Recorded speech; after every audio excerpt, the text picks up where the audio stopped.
Hello students, welcome in my biology classes. Now we are going to discuss about the topic that is meiosis.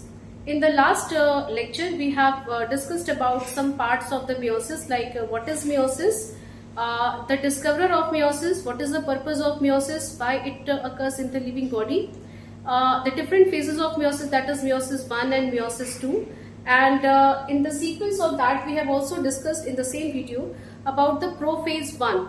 Okay, so in the prophase 1 we have discussed about the two phases, that is the leptotene and zygotene. So let's start with the zygotene process. So in the zygotene, zygotene is also called zygonema.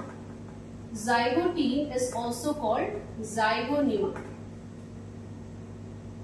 So in the zygonema, 2-3 changes occurs. The first change is the pairing of homologous chromosome, that is the synapses. So synapses takes place. And what is the synapses? Synapses is the process of pairing of the homologous chromosome. So pairing of homologous chromosome. And what is the homologous chromosome? We have also discussed in the previous lecture. Homologous chromosomes are the pair of chromosomes that are similar in the shape, size and the number of genes. Okay, so in the zygotene phase, synapses, that is pairing of the homologous chromosomes, takes place. Now the second change is for holding the homologous chromosome, there are a protein complex which is required, and that protein complex is called synaptonemal complex. So there is a formation of synaptonemal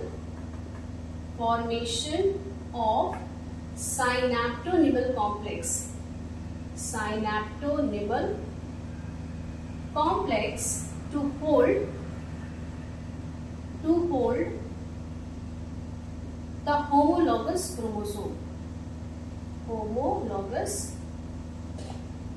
chromosomes.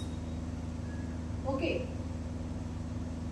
So what is the synaptonemal complex? Synaptonemal complex is a protein complex.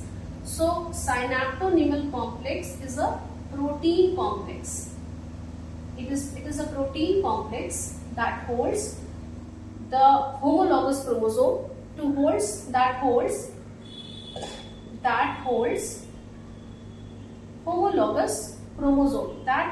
homologous chromosome. This synaptonemal complex, it is a protein, is a tripartite protein. What is? It is a tripartite protein. Tripartite protein means it is having two parallel lateral elements, two parallel lateral elements, and one central elements. Central element.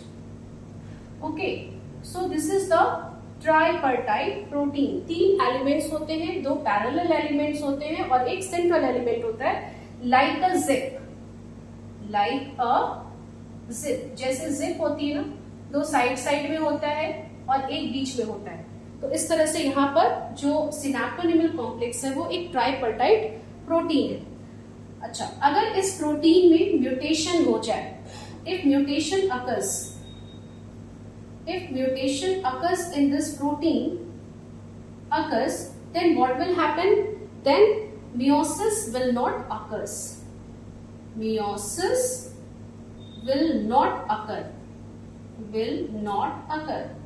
And what is the result? The result will be sterility or infertility. We can call it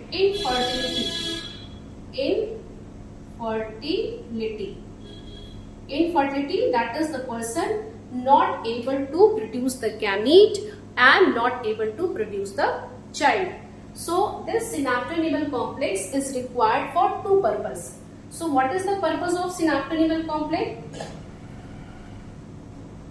Purpose of synaptonemal complex two purpose. First, synapses,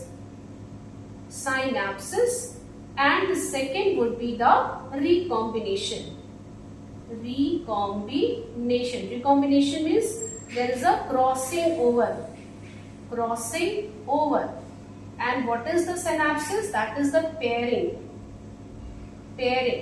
So synaptonemal complex दो काम करता है. एक तो ये synapses करवाएगा, किस phase में करवाएगा? जाइगोटीन फेज में करवाएगा. एंड द सेकेंड रिकॉम्बिनेशन कराएगा, जिसको हम आगे देखेंगे. ठीक है. तीसरा क्या चेंज आता है जो कि हम बेसिकली देखते हैं? द थर्ड चेंजेस इज कि यहाँ पर डायड फॉर्मेशन होता है. There is a formation of dyad and tetrad. Formation of dyad and tetrad. ठीक है ना? Dyad and tetrad. ठीक है. तो डायड एंड टेट्राड क्या होता है अभी हम इसको देखेंगे. And the number 4, in this phase the chromosomes, or you can say that the non-sister chromatid of a homologous chromosome, they start approaching to each other. So two non-sister chromatid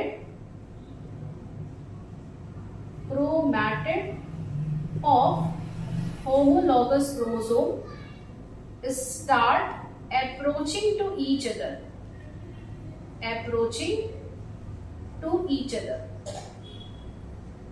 For crossing over. Okay. So ये सारे जो changes हैं वो यहाँ पर इस phase में हो रहे हैं. सबसे पहला क्या चेंज हो रहा है? साइनैप्सिस हो रही है, यानी कि पेयरिंग हो रहा है होमोलॉगस क्रोमोसोम्स का. फॉर्मेशन ऑफ साइनैप्टोनिमल कॉम्प्लेक्स, यानी कि जो दो क्रोमोसोम्स हैं, होमोलॉगस क्रोमोसोम्स हैं. Suppose this is the one chromosome and this is the another chromosome. So these two chromosomes, they forms the pair. Okay, so in between the pair there is some protein complex which is required to hold these pairs. So these synaptonimal complex is the protein complex जो कि इन दोनों chromosome को क्या करेगा? Hold करने का काम करेगा. ठीक है. अब यहाँ पर हम जब इस क्रोमोसोम को देखते हैं ना, तो ये क्रोमोसोम कुछ इस तरह से दिखता है, यानी कि एक क्रोमोसोम में दो क्रोमैटिड्स नजर आते हैं. यानी कि इस तरह से हम, चाहे वो ऐसे नजर आए चाहे वो ऐसे नजर आते हैं. ठीक है. यानी कि दोनों के दोनों क्या होते हैं? आपस में ये लिंक्ड होते हैं, जुड़े होते हैं. तो इसको हम कहते हैं डायड. जब ये सेपरेट हो जाएगा तब हम इसको कहेंगे टेट्रा. ठीक है. That is 1, 2, 3 and 4. तो यहाँ पे 4 अगर क्रोमैटिड्स का फॉर्मेशन आपको दिख रहा है, यानी हर एक क्रोमोसोम में 2 क्रोमैटिड. तो अगर इस तरह से 2 क्रोमोसोम में 4 क्रोमैटिड्स आपको नजर आने लगेंगे तो अब इसको क्या कहेंगे? टेट्राड बोलेंगे. अब यहाँ पर ये जो एक क्रोमोसोम है जिसके 2 क्रोमैटिड्स आपको दिख रहे हैं, इन दोनों क्रोमैटिड्स को आप क्या बोलेंगे? That is the sister chromatid. एक ही क्रोमोसोम के जो दोनों क्रोमैटिड्स हैं इनको क्या बोलेंगे? Sister chromatid. इसी तरह से यहाँ पे भी ये दोनों क्या हो जाएंगे? Sister chromatid. लेकिन अगर हम इन दोनों की बात करें, these are the one chromatid of one chromosome and the another chromatid of the another chromosome. तो अब ये जो क्रोमैटिड्स हैं, दीज टू, इनको हम क्या बोलेंगे? Non sister chromatids. ठीक है. तो यही जो नॉन सिस्टर क्रोमैटिड्स हैं एक दूसरे के साथ क्या करते हैं? अप्रोच करना स्टार्ट कर देते हैं इन द जाइगोटीन फेज. लेकिन जब आप इसको देखोगे ना, तो फ्रंट से आपको क्या लग रहा है कि क्रॉसिंग ओवर हो चुका है. बट अगर आप इसको इस तरह से देखोगे, सामने से अगर एंगल को चेंज करके देखोगे, तो आपको नजर आएगा कि ये अभी तक क्रॉसिंग ओवर हुई नहीं है. They are just approaching to each other for the process of the crossing over. So let us see how the zygote phase is seen. तो डायग्राम में हम थोड़ा सा देख लेते हैं. So let us understand. तो यहाँ पे हम थोड़ा सा इसको देखते हैं कि zygote phase आपको कैसा नजर आता है. ठीक है. So if we see the diagram, last में हम लोगों ने लेप्टोटीन किया था, zygote भी किया था, लेकिन इसको हम दोबारा देखते हैं. तो इन द जाइगोटीन फेज यहाँ पे हमने देखा कि ये आपका हो गया nuclear membrane. This is the centriole या सेंट्रोसोम जिसको हम कहते हैं. Inside this there is the pairing of the homologous chromosome. Suppose this is the one chromosome, this is the another. तो डिफरेंशिएट करने के लिए हम एक चेंज कर लेते हैं. यहाँ पर one is solid and one is hollow. तो एक को हम यहाँ पे बोल्ड कर लेते हैं, सॉलिड कर लेते हैं, और एक को हम हॉलो रखते हैं. ठीक है. सो इस तरह से हम ये we can differentiate the changes after, before and after the recombination. So this is the one pair, that is the one homologous chromosome, and other would be, कुछ इस तरह से हम एक दूसरा भी ड्रॉ करेंगे। सो सेम पैटर्न पे हम इसको भी, एक को सॉलिड रखेंगे और दूसरे को हम हॉलो रखेंगे। तो यहाँ पे हमने स्टार्टिंग में टोटल 4 क्रोमोसोम लिया था, तो अब यहाँ पर जो पेयरिंग हो गई है, this is called homologous chromosome. ठीक है, so this is the pairing, this is the synapsis, and in the synapsis there is a formation of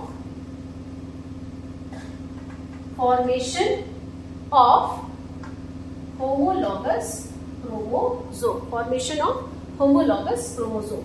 अब इन होमोलॉगस क्रोमोसोम के बीच में कुछ प्रोटीन कॉम्प्लेक्स बनता है जो कि इस होमोलॉगस क्रोमोसोम को बेसिकली होल्ड रखने में हेल्प करता है। तो ये जो आपके प्रोटीन कॉम्प्लेक्स है, उन्हीं को हम कहते हैं साइनैप्टोनिमल कॉम्प्लेक्स। साइनैप्टोनिमल कॉम्प्लेक्स, एब्रिविएशन में हम SC लिख सकते हैं। ठीक है, साइनैप्टोनिमल कॉम्प्लेक्स। सो यहाँ पे साइनैप्टोनिमल कॉम्प्लेक्स का फॉर्मेशन हो जाएगा, एंड इन दिस फेज तो हमने क्या देखा था, साइनैप्सिस हो रही है, साइनैप्टोनिमल कॉम्प्लेक्स का फॉर्मेशन हो रहा है। अब यहाँ पर जो आपको डायड और टेट्राड का फॉर्मेशन दिखता है, तो वो कैसे दिखता है देखते हैं। सपोज यहाँ पे हम एक क्रोमोसोम लेते हैं, सो ओरिजिनली हमें क्रोमोसोम कैसा दिखता है, ऐसा दिखता है। So this is the one and this is the second one, the pairs, इस पेयर का सेकेंड वन। एक को हमने क्या बनाया था, सॉलिड, और एक को हमने हॉलो रखा था। सो दिस इज द 2 क्रोमोसोम, और इसको हम कहते हैं अब डायड फॉर्मेशन हो गया। ठीक है, अब इसको अगर हम ध्यान से देखेंगे तो ये क्रोमोसोम एक्चुअल में दिखता कैसा है, यहाँ पर ये स्प्लिटिंग जो है वो इस तरह से दिखती है, यानी कि एक क्रोमोसोम में आपको 2 क्रोमैटिड नजर आएंगे कुछ इस तरह से, यानी कि ये भी अलग सेपरेट नहीं रहे।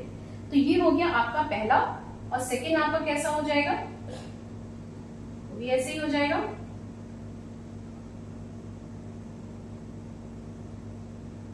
ये आपका हो गया सेकेंड वन। एक को हम क्या करेंगे, सॉलिड रखेंगे, और दूसरे को हॉलो रखेंगे, ताकि हम केवल इसको क्यों कर रहे हैं, ताकि हम डिफरेंशिएट कर पाए। फर्दर जब हम रिकॉम्बिनेशन कराएंगे तो हम डिफरेंशिएट करेंगे। तो आपको ध्यान से अगर आप देखोगे ना, तो यहाँ पे भी अब ये क्या है, डायड ही कहला रहा है, बिकॉज अभी ये जो 2 क्रोमैटिड्स हैं, ये दूसरे से क्या है, बिल्कुल क्लोज एसोसिएशन में दिख रहे हैं। लेकिन जब यहाँ पर स्प्लिटिंग हो जाती है, तो स्प्लिटिंग में हमको कैसा नजर आता है, अब ये क्रोमैटिड्स जो है ना, ये आपको थोड़े थोड़े सेपरेटेड दिखने लगेंगे। तो ये आपका हो गया 1 chromatid and this is the another chromatid. अब इस तरह से आपको दिख रहा है, यानी आपको अब क्लियरली 2 क्रोमैटिड्स नजर आ रहे हैं।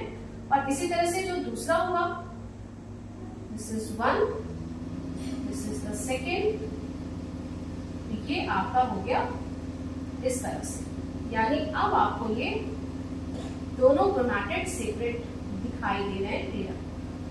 ठीक है, तो ये आपका हो जाएगा, that is a tetrad. 1, 2, 3 and 4। तो अब क्या हो जाएंगे, इनको अब आप कहोगे tetrad. This is called tetrad. ठीक है, तो यहाँ पर डायड और टेट्राड का फॉर्मेशन हो रहा है। अब यहाँ पे देखते हैं कि ये जो दोनों क्रोमैटिड्स हैं ऑफ सिंगल 1 क्रोमोसोम, इनको आप कहोगे sister chromatid. This is called sister chromatid.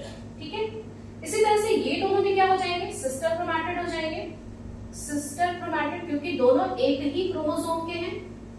ठीक है, लेकिन अगर हम इस एक और इस एक की बात करें, यानी 1 from the hollow and 1 from the solid, तो अब इनको हम कहेंगे non sister chromatid, non sister chromatid. ठीक है, सो यहां पर जब नेक्स्ट स्टेप में क्या होने वाला, क्रॉसिंग ओवर होगी। तो यहां पर सपोज यहाँ पे हमने क्या लिया है, 2 क्रोमोसोम लिए हैं, 1 is hollow, 1 is solid, and this is the 2 chromatids. Okay, now these 2 chromatids comes across the each other like this. अब आपको फ्रंट से क्या नजर आ रहा है, फ्रंट से आपको नजर आ रहा है कि यहाँ पे क्रॉसिंग ओवर तो हो गई। तो कहीं कहीं किसी बुक में लिखा है कि जाइगोटीन में ही क्रॉसिंग ओवर होने लगती है, लेकिन जब आप इसको ऐसे देखोगे, सामने से देखोगे, अब आपको क्या नजर आ रहा है कि ये एक दूसरे को अप्रोच तो किए हैं लेकिन क्रॉसिंग ओवर अभी हुई नहीं है. So in this phase the chromosome, they chromatid, they come across each other, they come closer to each other for the process of crossing over, but still the crossing over takes place in the next phase, that is the pachytene. So in the next part we will discuss about the pachytene and what kind of the changes takes place. Okay, thank you.